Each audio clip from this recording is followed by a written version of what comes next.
Guys, তো আজকে আমরা বানাবো পমফ্রেট মাছের ভাপা। তো অ্যাকচুয়ালি ভাপা কিন্তু টিফিন ক্যারিয়ারে দিয়ে হয়, তো আজকে কিন্তু এটা আমরা কড়াইয়ের মধ্যেই ভাপাবো, যেটা কিন্তু টিফিন ক্যারিয়ার ছাড়াও খুব সুন্দর হয়ে যায়, একদম সেমই হবে, কোনো তরিতফাত হবে না। তো এখানে দেখুন 2 রকম কালো সাদা সর্ষে আর পোস্ত বেশি করে নিয়েছি, আর 2টো মতো কাঁচা লঙ্কা। আপনারা ঝালটা যে যার টেস্ট অনুযায়ী দেবেন, আর যেহেতু আমি আবার লঙ্কা চিড়েও দেবো, সেই জন্য কিন্তু আমি পেস্টে লঙ্কাটা কমই দিচ্ছি। আর আপনাদের যদি সাদা সর্ষে না থাকে তো কালো সর্ষে দিয়েও করা যাবে। আর এখানে পমফ্রেট মাছগুলো দেখুন একদম ভালো করে কেটে ধুয়ে নেওয়া হয়ে গেছে। এই দেখুন মাছগুলো, অনেকগুলো প্রায় মাছ আছে এখানে, ওগুলোকে ভালো করে সুন্দর করে আমরা কেটে ধুয়ে নিয়েছি। তো এই 3টেকে জল দিয়ে আমি মিক্সারে ভালো করে একদম পেস্ট করে নেব। আমাদের পেস্ট হয়ে গেছে। দেখুন কড়াইয়ের মধ্যে একবারে এরকম করে মাছগুলো সুন্দর করে সাজিয়ে নিয়েছি, আর দিয়ে দেবো পরিমাপ মতো নুন, হলুদ আর অল্প একটুখানি মিষ্টি।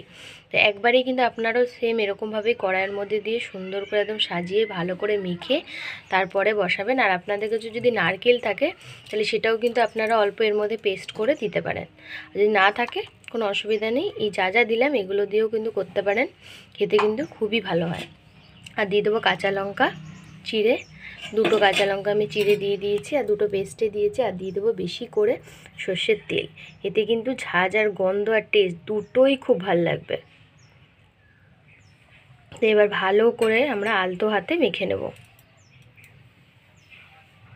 অন করে দিয়েছি, আর মাছটাও কিন্তু আমরা মেখে একদম বসিয়ে দিয়েছি। এবার এটাকে মিডিয়াম টু লো ফ্লেমে রেখে এইভাবেই একদম ঢাকা দিয়ে দেবো। কিন্তু আমাদের একদম রেডি। এবার আমি ঢাকাটা খুলে দেবো, আর মাঝে 2বার ঢাকাটা খুলে কিন্তু আমি হালকা নিচ থেকে একটু নাড়াচাড়া করে দিয়েছিলাম, না হলে কিন্তু লেগে যাবে। সেখানে কিন্তু হালকা একটু মাছটা কিন্তু একদম রেডি হয়ে গেছে। তখন ধোঁয়াটা উঠছিল বলে আমি ক্যামেরাটা অফ করে দিয়েছিলাম। তো দেখুন মাছের কালারটা দেখুন, আর কত সুন্দরভাবে একদম গাঢ় গাঢ় রেডি হয়ে গেছে একদম ভাপা।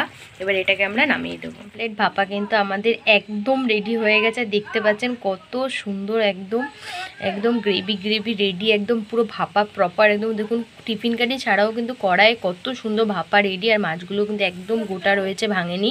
এরকম সুন্দর পমফ্রেট ভাপার রেসিপি আপনাদের কীরকম লেগেছে সেটা কিন্তু অবশ্যই কমেন্ট করে জানাবেন। আর ভিডিওটা যদি ভালো লেগে থাকে তাহলে লাইক করবেন, শেয়ার করবেন, আমাদের চ্যানেলটা অবশ্যই সাবস্ক্রাইব করবেন, বেল আইকন ক্লিক করবেন এরকম নতুন নতুন ভিডিও সবার আগে আপনার কাছে পাওয়ার জন্য। আর অবশ্যই কিন্তু গরম ভাতে ট্রাই করবেন, আমাদেরকে জানাবেন আপনাদের কীরকম লেগেছে। আজকের জন্য এতটুকুই, আবার দেখা হবে পরের সপ্তাহে।